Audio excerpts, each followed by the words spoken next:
Hello everyone, welcome to class number 17 of the topic MS Word. So last class में हमने discuss किया था कि हम कैसे हमारे डॉक्यूमेंट में एक ब्लैंक टेबल इंसर्ट कर सकते हैं।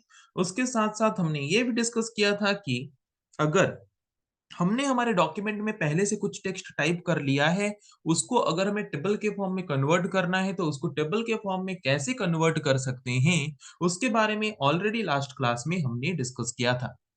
तो आज के क्लास में हम डिस्कस करेंगे how can we insert new row and new column in our document and how can we delete a row और a column from our table. Okay, हमारे डॉक्यूमेंट में अगर हमने कोई टेबल बनाया है, उस टेबल में अगर हम कुछ नया कॉलम या फिर नया रो इंसर्ट करना चाहते हैं तो वो कैसे कर सकते हैं सीखेंगे, और कोई कॉलम या फिर रो को अगर डिलीट करना चाहते हैं तो वो कैसे कर सकते हैं भी सीखेंगे। ओके, तो पहले इंसर्शन वाला काम सीखते हैं। तो अगर हमें एक नया रो इंसर्ट करना है तो कैसे कर सकते हैं? सिंपल तरीका, अगर हमें लास्ट में कुछ नया रो इंसर्ट करना है तो हमारे टेबल का जो लास्ट रो अभी है उसमें जो लास्ट सेल है वहां पे चले जाना है, उस सेल के पूरा एंड में चले जाना है। जैसे कि अभी हम उस सेल के पूरे एंड में हैं।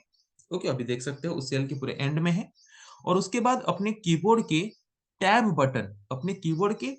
बटन को प्रेस कर देना है, तो नया रो ऐड हो जाएगा। यहाँ पे जो भी डाटा ऐड करना चाहते हो ऐड कर सकते हो। फिर और एक रो चाहिए तो फिर से टैब क्लिक करो। वैसे जितना रो चाहिए उतना रो हम क्या कर सकते हैं, उतना रो ऐड कर सकते हैं, ऐसे नीचे नीचे।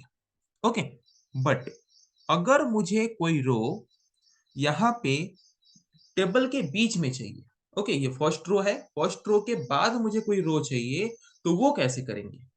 ओके, तो यहाँ पे क्या करना है, यहाँ पे ज- हमारे टेबल के ऊपर, यहाँ पे टेबल के ऊपर हमें क्या कर देना है, टेबल के ऊपर हमें राइट क्लिक कर देना है।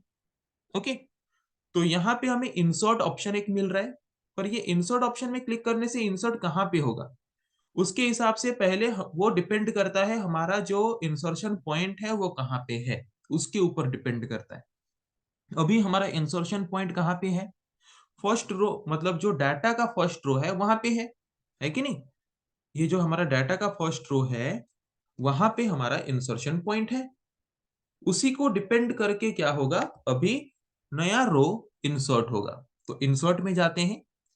इंसर्ट में वहां पे देखो हमें ऑप्शंस क्या दिया है, insert columns to the left, insert columns to the right, insert rows above, insert rows below.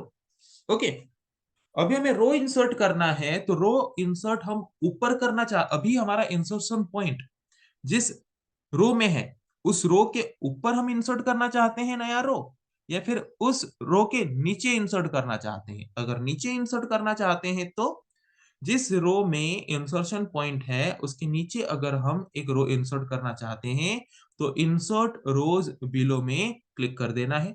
देखो, जहां पे इंसर्शन पॉइंट था उसके नीचे और एक नया रो इंसर्ट हो गया। अगर हमारा जिस लाइन में जिस रो में इंसर्शन पॉइंट है उसके ऊपर अगर हमें कोई रो इंसर्ट करना है तो राइट क्लिक करो, इंसर्ट ऑप्शन में जाओ, इंसर्ट रो अबव में क्लिक कर दो। देखो, जिस रो में इंसर्शन पॉइंट था उसके ऊपर एक नया रो इंसर्ट हो गया। बहुत ही सिंपल है। अभी हम देखेंगे कि अगर हमें नया कॉलम इंसर्ट करना हो तो कैसे कर सकते हैं। अगर हमें एक नया कॉलम इंसर्ट करना हो तो कैसे करें, वो भी इंसर्शन पॉइंट के ऊपर डिपेंड करता है कि इंसर्शन पॉइंट कौन से कॉलम में है।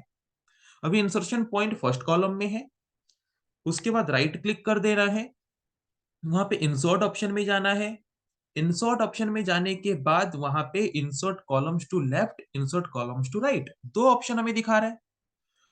तो अभी हमारा इंसर्शन पॉइंट फर्स्ट कॉलम में है, तो मैं अगर उसके राइट में चाहता हूं एक कॉलम, तो इंसर्ट कॉलम टू राइट में क्लिक करेंगे। अगर मुझे लेफ्ट में चाहिए होता तो इंसर्ट कॉलम टू लेफ्ट में क्लिक करता। सिंपल है कि नहीं?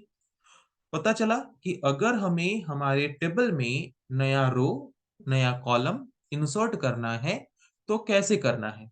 तो यहाँ पे नया रो नया कॉलम इंसर्ट करते वक्त हमेशा एक चीज ध्यान देना कि इंसर्शन पॉइंट कौन से कॉलम या फिर कौन से रो में है। क्योंकि उसके ऊपर ही डिपेंड करके हमारा रो या फिर कॉलम इंसर्ट होता है। अभी जैसे कि मैं नेम वाला जो कॉलम है उसके राइट साइड में एक नया कॉलम इंसर्ट करना चाहता हूं, तो मेरा इंसर्शन पॉइंट नेम कॉलम में होना चाहिए। उसके बाद मैं राइट क्लिक करूंगा, इंसर्ट ऑप्शन में जाऊंगा और इंसर्ट कॉलम्स टू राइट में क्लिक करूंगा, तो नेम कॉलम के राइट साइड में नया कॉलम आ जाएगा। तो हमेशा जब भी एक टेबल में नया रो या फिर नया कॉलम इंसर्ट करते हो, तो हमेशा इंसर्शन पॉइंट को सही जगह पे प्लेस करना, तब जाके वो इंसर्शन प्रॉपरली होगा। ओके। तो अगर कहीं पे गलत इंसर्शन हो गया, होता है नया नया जब हम करते हैं गलती से हम लेफ्ट की जगह पे राइट में क्लिक कर देते हैं, राइट की जगह पे लेफ्ट में क्लिक कर देते हैं, तो उसको हम कैसे डिलीट कर सकें? तो वहां पे क्या करना है, इंसर्शन पॉइंट को जो कॉलम या फिर जो रो गलती से इंसर्ट हो गया उसके फर्स्ट सेल में ले लेना, जैसे कि मैंने अभी रखा है, और उसके बाद शिफ्ट बटन को प्रेस करके नीचे नीचे डायरेक्शन की के थ्रू उस कॉलम को सिलेक्ट कर देना। सिलेक्ट करने के बाद क्या करोगे, सिलेक्ट करने के बाद अपने कीबोर्ड के बैक स्पेस बटन को प्रेस कर देना, वो सिंपली रिमूव हो जाएगा। ओके। वैसे ही अगर किसी रो को रिमूव करना है तो उस रो के स्टार्टिंग में इंसर्शन पॉइंट को लेना है, उसके बाद उस रो को सिलेक्ट कर देना है, और सिलेक्ट करने के बाद सिंपली बैक स्पेस को क्लिक करना है, और उसके बाद बैक स्पेस को क्लिक करने के बाद ऐसा एक डायलॉग बॉक्स आएगा डिलीट सेल्स का, वहां पे कुछ भी चेंज नहीं करना है, ओके ऑप्शन में क्लिक कर देना है, सिंपली वो रो वहां से रिमूव हो जाएगा। ओके।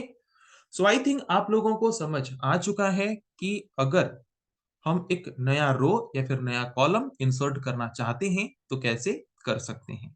ओके। या फिर एक कॉलम को, कोई कॉलम अगर गलती से इंसर्ट हो गया, कोई रो गलती से इंसर्ट हो गया, तो उसको रिमूव कैसे करना चाहते हैं शॉर्टकट तरीके से, वो भी मैंने बताया। अगर किसी रो में डाटा है, उसको भी अगर रिमूव करना चाहते हो तो उस तरीके से कर सकते हो, पर यहाँ पे हमें और एक ऑप्शन भी गिवन है। ओके। तो अगर हमें यहाँ पे किसी भी रो को डिलीट करना है तो उसको सिलेक्ट करो, सिलेक्ट करने के बाद उसके ऊपर राइट क्लिक करो, राइट क्लिक करने के बाद डिलीट सेल्स ऑप्शन में क्लिक करो, जो कि नॉर्मली कीबोर्ड के बैकस्पेस बटन क्लिक करने से भी वही सेम काम करता है। ओके।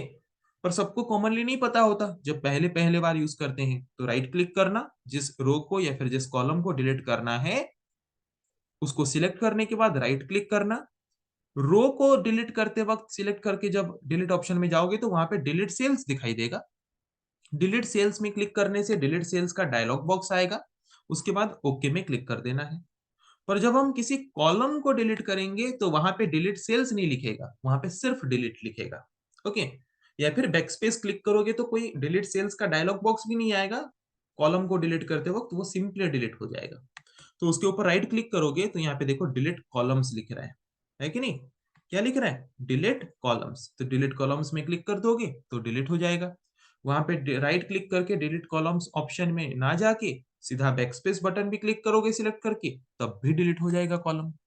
सो आई थिंक आज के क्लास में हमने जो डिस्कस किया कि how can we insert new row, new column, how can we delete a row and column from a table, ये टॉपिक आप लोगों को समझ आ चुका है। सो नेक्स्ट क्लास में हम डिस्कस करेंगे ऐसे और कुछ टॉपिक के बारे में। आज के लिए इतना ही। Thank you.